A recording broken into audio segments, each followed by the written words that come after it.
سلام كمي صنحو كبرات تقتاتلت نلوم ربع 24 سنة 2026 زتدالو حدش زيناتات حيزالكم قريب اللخو مكتتالكم يعدم فلما كندبتاتو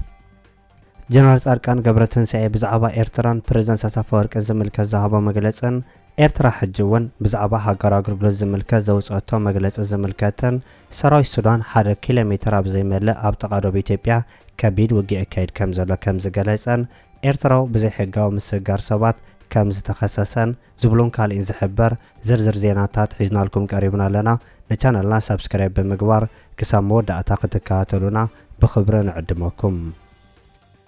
سراي السودان كابدو بيتيبيا 1 كيلومتر كبيد وقي أكايد كمزلو تقاليصو سراي السودان أبزوبا سمايو نايل أوراجا جيسان فوليش سرحيت بمكياد أبتقادو بيتيبيا زركب كاند عرد كمزحازة وتهدران سب سلطانات قاليصوم ات ببرقيد اقار سرايت رابعي كفل سرايت 13 استخايد سرحيت كاب اهقراو دو بيتيبيا 1 كيلومتر تراين زركب أبقلان عشانبان حاليفو زرقح كبابيتات متقعت كمزا كايدون قاليصو حيلتات منقستان عردنايته بجوسيف توكاز مرح ودب هزباو منقساقاس حارنا سمين سودان مقوز آرومن حبيرام اللو سراي السودان بحيلتات الرئيسيفن SPLM زقامات عمر سراي زواقو اللو استراتيجيكاو داباو أوراجاتات كورموكن كيسان كتقع مغنايو أبلعلت سرايتوان سابيحن واتكام زوردا كقلت مسنحوان يفلات سودان أبلعلتو مس إثيوبيا بزت أساسر دوبات متقعات زكايدو زلو وقنا زوصدو تسقمت كم أكال نايت إثيوبيا أبلعل السودان زوصدو تنتوسدو زلان حرقنيا سقمت مخانو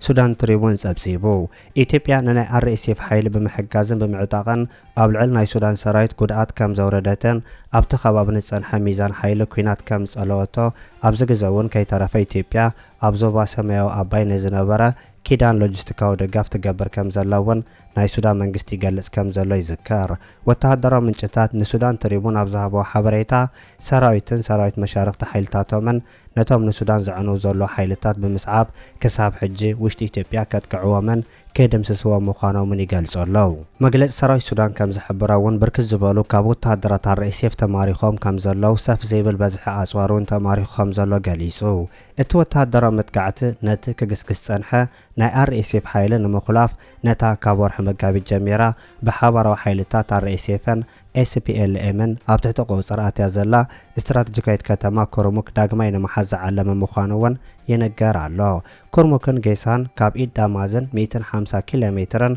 ندوبا مبرق ريحقان زركبا خوينن اتن كتماتات 100 كيلومتر تفناتيتن مهلاون زدقسو وغانات أبدو بيتيبيان سودان حدش وتركاب زفتر نحادر يقايدد كمزولوون يتقسو الله إذ خمزي لنكالو وتهدرو أزاز سراي السودان أبو مبربايتو سودان زخونة جنرال البرهان أب سودان تخصيتو زلو ناي قبيلاتات قجت بعلو يساورو خمزلو ميداتا سوداني خسا كمزلو تقاليصو ات ناي قبيلاتات قجت تلعلا منقست سراي السودان فلالاي أقبابي تكام بمهلو مخانو زيت أوسطهم وقنات جنرال البرهان نهزب سودان زترنف دا أمبر زخفافل أقبابات كتكام كمزي قبا اتوم منجتات وسيخوم يقالصو أب تمساسال زينا أكال سودان زنبرا دوب سودان مرجع كم تكايد قاليصا الله دوب سودان نوي حوان أبتج بيصنحة حفشاو مرجع ختكايد مخانان اتم مرجع دحرنا سنت نفلا مأوان أبور حتى حساس كايد مخانو سب سلطانة تهاجر قاليصاهم كم زلاو يحبار اتهاجر أب كل التشين 11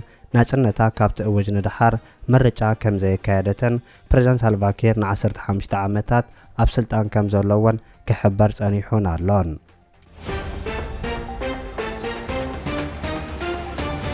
ليبيا نزيغاتات إثيوبيا إيرترا سودان سومالن زملكت حدش حق كم زوصات تقاليصو أمبرق ليبيا زمدبرو كالأي منقست زيغاتات سودان إيرترا إثيوبيان سومالن أبتا هاجر كيأتو زخلكل حدش أوات كم زوصة مدبر زينا رويترز حابيرو نحاده منقستاو منجة تقيسو رويترز أبزرقو حساب إزو السانة أتوا وصاتنياتات ناب ليبيا نمخلاز عالم مخاني ينصر ات أبتا خال اتزعابيت كتما ليبيا زخونات بين غاز مدبرو حدا خنفنايت أب كلتا تمقيل زولو منقست ليبيا بسولو سابزوصو أواج زيقاتات إيرترا سودان إثيوبيان سومالن بخلو ناي مريت بحرن آيار معصو ناب جزءات ليبيا مئتاو تخلكلكم الله يبل انت خونا جن أبلا دبلوماسيان قنصلون تلقوتات سدرابيتومن كم أون أبعود تمرتن حكمنا زنتفو سرحتنياتات حقاونا يسرحوا علن فقادا كابزم الكتو أكل انتدا قريبهم كابز إقادا ناس مخوانم إتا أواج جالس በኦሳማ ሐማድ ዝምራሕ መንግስቲ ቤንጋዚ ምስተነ መብራቃዊ ሰፊሕ ሸነኽ ደቡባዊ ክፋል ሊብያ ዝቆጻጸር ወተሃደራዊ አዛዚ ጀነራል ካሊፋ ሀፍጣር ኪዳን ዘለዎ እዩ። በአንጻሩ እቲ ብሕቡራት ሃገራት አፍልጦ ዘለዎን ኣብ 2021 ናብ ስልጣን ዝመፀን ብዓብዱልሓሚድ ዲባባ ዝምራሕ መንግስቲ መደበሩ ኣብ ርእሰ ከተማ ትሪፖሊ ዝገበረ ምዃኑ ይፍለጥ።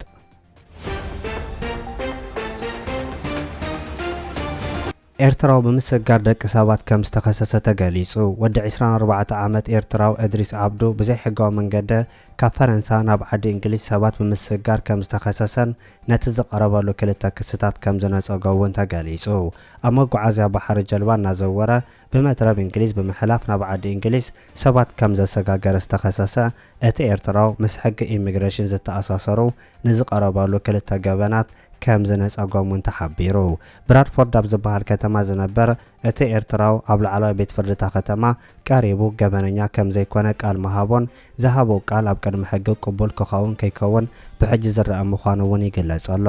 መስርሕ ቤት ፍርዲ ብናይ ቋንቋ እንግሊዝ ኣስተርጓሚ ዝመለሰ እቲ ኤርትራው ድሕሪ ዝሃቦ ቃል ብዘይ ቅድመ ኩነት ብውሓስ ናፃ ናይ ምዃን መሰል ተዋሂብዎ ከም ዘሎን ንኽልተ ኣዋርሕ መሰል ናፃ ምዃን ክጥቀመሉ ከም ዝኽእል እቲ ቤት ፍርዲ ምግላጹ እውን ተሓቢሩ። ዝሓለፈ ዓመት 13 ግንቦት 2025 ንእሽቶ ጀልባ ብምጥቃም ካብ ፈረንሳ ናብ ብሪጣንያ ብዝተገበረ ብማይ ናይ ምስጋር ጉዕዞ ዝተኸሰሰ እድሪስ ዓብዱ ጉዳዩ ክሳብ ሕጂ ኣብ ቤት ፍርዲ ከም ዘሎ ክጥቀስ ምጽንሑ እውን ይሕበር። ዘይሕጋዊ ስደተኛ ናብ ዓባይ ብሪጣንያ ካስክሩ ብምሓዘን በቲ ዓለት እቲኣ እውን ባዕሉ ብዘይ ሕጋዊ መእተዊ ፍቓድ ናብቲ ሃገር ብምእታው ተኸሲሱ ዘሎ እቲ ኤርትራዊ ክሱስ ካብ ፈረንሳ ጀልባ መሪሑ ናብ ዓዲ እንግሊዝ ምስ ኣተወ መጀመርታ ኣብ ብራድፎርድን ኪግልን ኣብ ዝርከብ መጋባእያ ቤት ፍርዲ ቀሪቡ ምንባሩ እውን ይዝከር።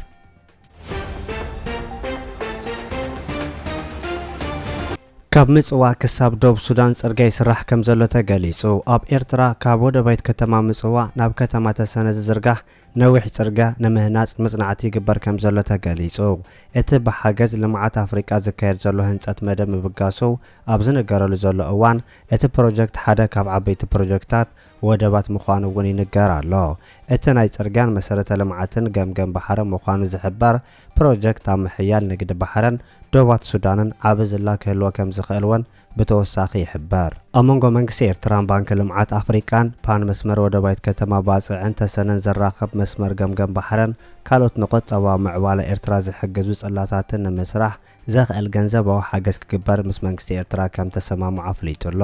ድሕሪ ዝመደብ ድማ ንትግባር እቲ ፕሮጀክት ዕድጊት ምትካል ከምኡውን ምርካብ ዝምልከት ካሊእ ጨረታ ክወፅእ ትፅቢት ይግበር። ከምቲ ዝፍለጥ ኣብ ዝሓለፈ ዓመታት ፕሬዝዳንት ኣሳፈወርቅን ዶክተር ኣዲሳናን ባንኪ ልምዓት ኣፍሪቃ ኣብ ጽላታት ሕርሻ ጽቅዓት ምምዕባል ገምገም ባሕርን ካልኦትን ንቁጠባ ምዕባለ ኤርትራ ዝሕግዙ ጽላታት ኣተኪሮም ተዘራሪቦም ምንባሮም ይዝከር። ባንኪ ልምዓት ኣፍሪቃ 30 ሜጋዋት ዝበጽሕ ኣብ ኤርትራ ብዓይነቱ ናይ መጀመርታ ዝኾነ ተተካእ ጸዓት ደቂ ኣምሓራ ምምዋሉ ይፍለጥ።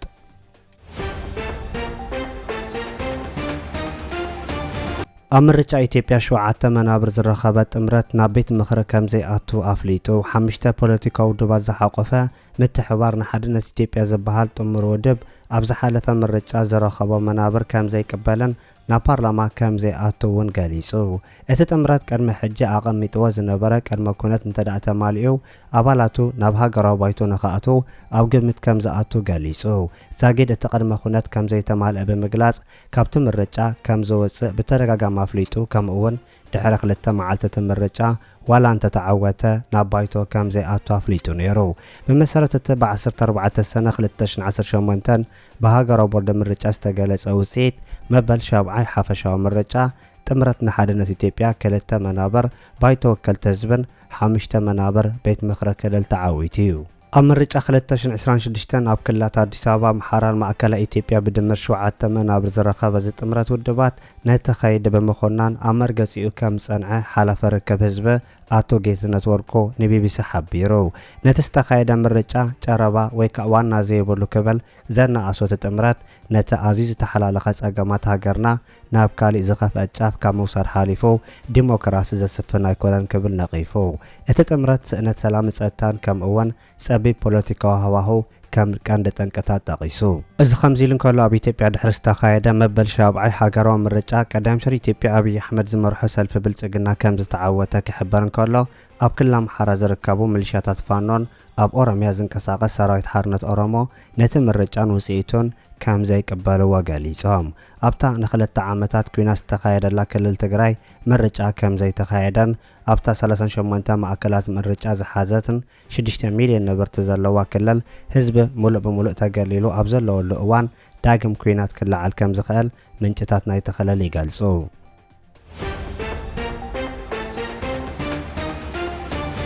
ኤርትራ ሕጂ እውን ንዝቐርበላ ዘሎ ክስታት ተሪር መልሲ ከም ዝሃበት ተገሊጹ ሃገራዊ ኣገልግሎት ኤርትራ ሕጂ እውን ናይ ዝተፈላለዩ ወገናት ዛዕባ ኮይኑ ከም ዘሎን ኤርትራ ኣብ ሃገራዊ ኣገልግሎት ዘለዋ ኣተሓዛ ዝነቕፉ ወገናት ክስታት የቕርቡ ከም ዘለው ሚኒስተር ዜና ኤርትራ ገሊጹ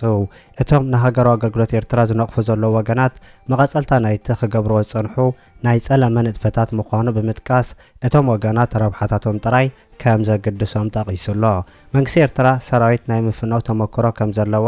ዝገልጽ ሚኒስተር የማነ ገብረ መስቀል ኣብ 1992 መንግስቲ ኤርትራ 100,000 ዝቝጸር ንዝነበረ በዝሒ ሰራዊት 65 ሚእታዊት ከም ዘግደሎ ዘኻኺሩ ምትእታው ሃገራዊ ኣገልግሎት ንነዊሕ ሃገራዊ ድሕነት ዕላማ ዝገበረ ምንባሩ ዝሕብር እቲ መግለፂ ወሲኹ እውን ኣፈለማ ዓመትን ፈረቓን ዝነበረ ሃገራዊ ኣገልግሎት ብሰንኪ ኩናት ኢትዮጵያን ኤርትራን ዘይመልክዑ መሓዙ እውን ሓቢሩሎ ብመትከል ደረጃ ኤርትራ ሰራዊት ናይ ምፍናው ዕላማ ከም ዘለዋ ብሰንኪ ዘይዕርፍ ኩናትን ምስ ኣንጸታን ዝተፈላለዩ ናይ ሰራዊት ተዓሊምን ምንቅስቓሳትን ክትገብር ምጽንሓ እውን ክሕብር እንከሎ ሰራዊት ኣብ ህጹጽን ዘይነብር ሃዋህው ብዘይነብሩ ክትሓዝ ከም ዝኽእል እውን እቲ መግለፂ ይሕብር።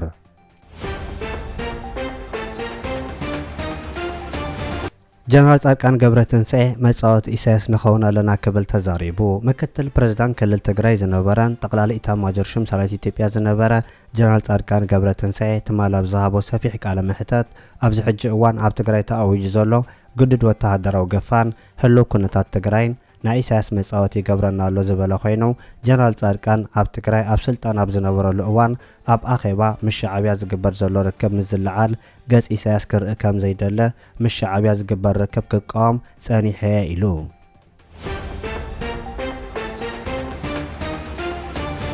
ቀዳም ሰር ብሪጣንያ ካብ መዝነቱ ክወርድ ከም ዝኾነ ገሊጹ ናይ ዓዲ እንግሊዝ መራሒ ቀዳም ሰር ኬር ስታርመር ካብ መዝነቱ ክወርድ ምዃኑ ተገሊጹሎ ቀዳም ሰር ብሪጣንያ መራሒ ሰልፊ ዕዮ ኬር ስታርመር ካብ መዝነቱ ክለቅቕ ምዃኑ ኣብ ዘውፅኦ ሃንደበታዊ መግለፂ ምፍላጡ ስታርመር ነዚ ናይ ስልጣን ምልቃእ ውሳነኡ ንንጉስ ቻርልስ በኣካል ከም ዘፍለጦ እውን ብተወሳኺ ተሓቢሩሎ ዓዲ እንግሊዝ ብቐጻሊ መራሕታ ክትቅይር ምጽንሓ እውን ዝሕበር ክኸውን እንከሎ ኣብ ውሽጢ 5 ዓመታት 4 መራሕቲ ቀይራ ከም ዘላ እውን ይሕበር ኣሎ እዚ ሃንደበታዊ ስልጣን ምልቃእ ኬር ስታርመር ብሪጣንያ ኣብ ዝቐረበ ዓመታት ንተሕልፎ ዘላ ፖለቲካዊ ዘይምርግጋእን ቅልውላዊ መሪሕነት ዘርኢ ምዃኑ እውን ዝተፈላለዩ ምንጭታት ክገልጹ ጸኒሖም ኣለው።